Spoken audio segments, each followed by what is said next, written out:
Hey guys, welcome back to the channel. I'm JP. Today I want to talk about pepper topping. What is it? Should you do it? Why I do, and why I might not continue.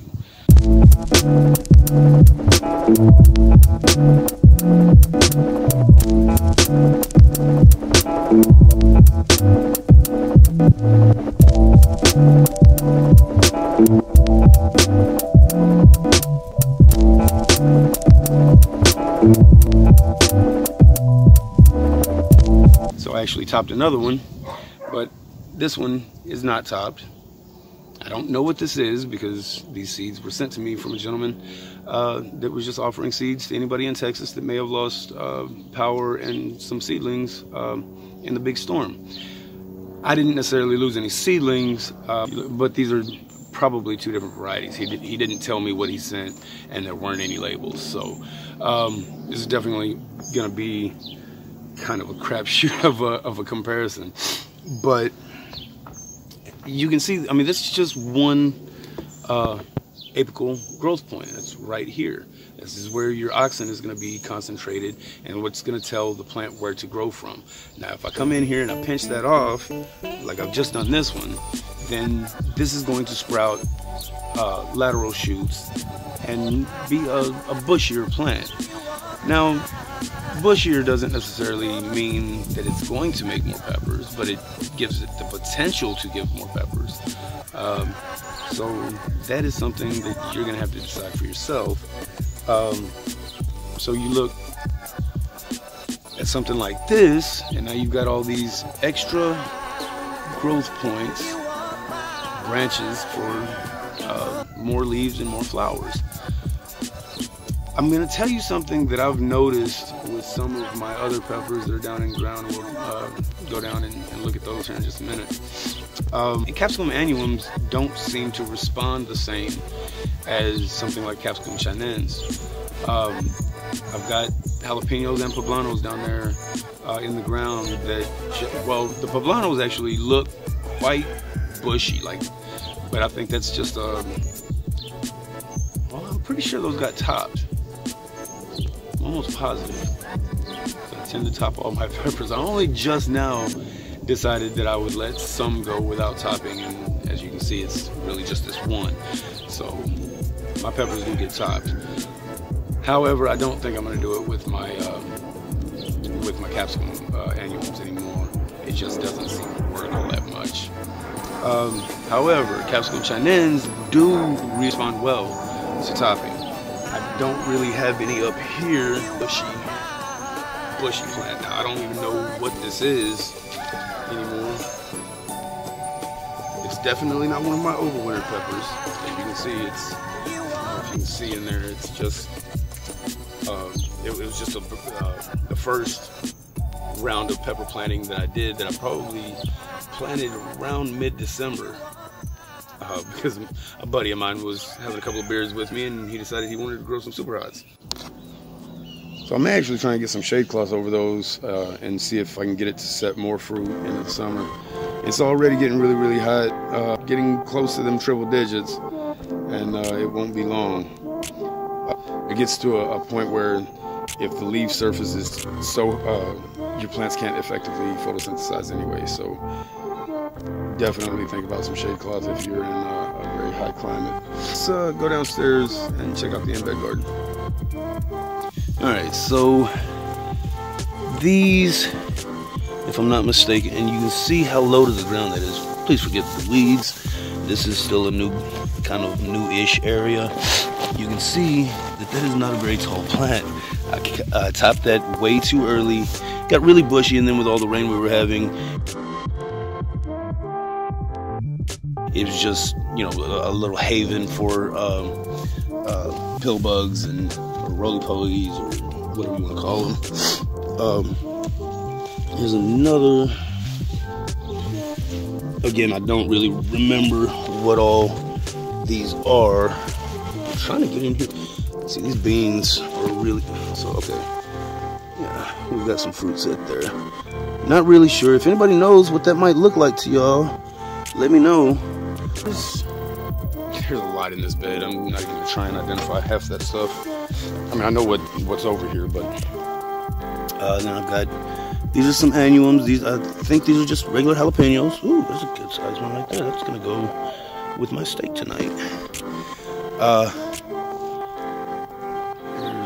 I've got, yeah, see these annuums, they, I mean, I guess you could say that's, maybe that got topped way too early, but I mean, it's giving me a bushy plant. I don't really have any fruit set on that guy though, so maybe it set it back too far. Maybe not. Another jalapeno that just did not really respond. I mean, it's got this long kind of woody trunk. It's woody to about right here, but some good sized peppers on that guy too. Again, jalapeno just growing straight up. It's got a watermelon, that guy. So I'm kind of wondering, maybe, you know, I feel as if capsicum annuums just don't really respond well to topping, and that they're just gonna kind of do their own thing anyway. This looks like it may be one of my daedals. Possibly. No, it's a little big for a daedal, but that's probably one of my cubanelles. That's what that is. Okay, that's a pretty good sized pod there. If anybody knows what type of, or what variety this is, I'd really like to know. I just don't remember what I planted. There are definitely some, these will definitely be turned into a sauce. I may do a video on that if you guys want to see it. Like and subscribe. But yeah, I mean, I'll definitely be making a big mix of super hot sauce, fermented, because, well, super hots are gross. Long story short, he sent me a random, just a bunch of pepper seeds. None of them were labeled. He just threw them all in, and that's fine. I like any and all peppers. But this one actually got topped about a week ago. And this one didn't. As you can see, this guy's already trying to make some flower buds. So that's definitely going into production sooner. I've actually got a few others over here that got topped. I topped 4. These 2 also got topped. These over here, and this one. Now, I'm definitely learning that it definitely depends on the variety. So it seems to me, it seems to me that annuums don't really respond well to topping. They grow at their own rate, basically. So this guy got topped, and, well, I mean, yeah, it's split, and it's a much bushier plant, but it's not any. Okay, let me rephrase. It's not that they don't respond, it's just that they don't respond as dramatically as something like capsicum chinense, capsicum chinense do. So, when growing capsicum chinense, if you're going to top, you can choose to top or not to top. That's entirely up to you. I actually think it does give you quite a bit more of a harvest, although I haven't done a side-by. I will eventually do a side-by-side. Basically, you just don't want to top too soon with capsicum chinense, because they're, you know, if you top them when they're this big, then they're going to really bush out. They're going to stay really low. You can do that in containers if you plan on keeping them in containers, but I've got some over there in the ground that are really, really squatty and bushy. If they're still alive, I don't know if the black eyed peas may have choked them out. But when we were getting all the rain really early in the spring, we had like the entire month of May, it rained almost every day, it seemed like.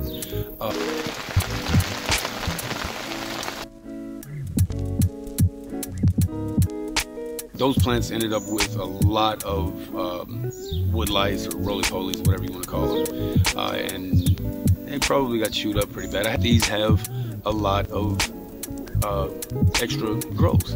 You've broken that apical dominance, which was right there. It would have continued to just grow, and then eventually it would split, you know, in its own time, but I've got it growing a much bushier and sturdier stem. That stem is very, very rigid.